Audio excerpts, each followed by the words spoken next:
เมื่อคอยอยากได้หานตัดผมเป็นของตัวเองเริ่ม EP 2ส่วนสร้างเฮากับเมนหาโมกูมาสวยมื้อนี้ก็ได้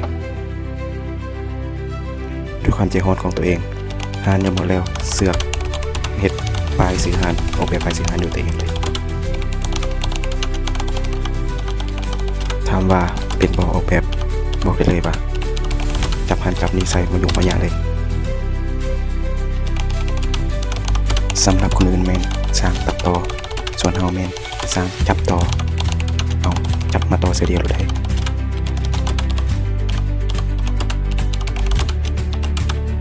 จับนี่เสื้อหันจับหันเสื้อนี้จนพอใจหมดแล้ว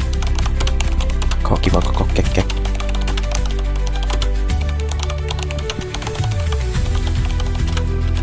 แล้วสิ่งที่ได้ก็สิประมาณนี้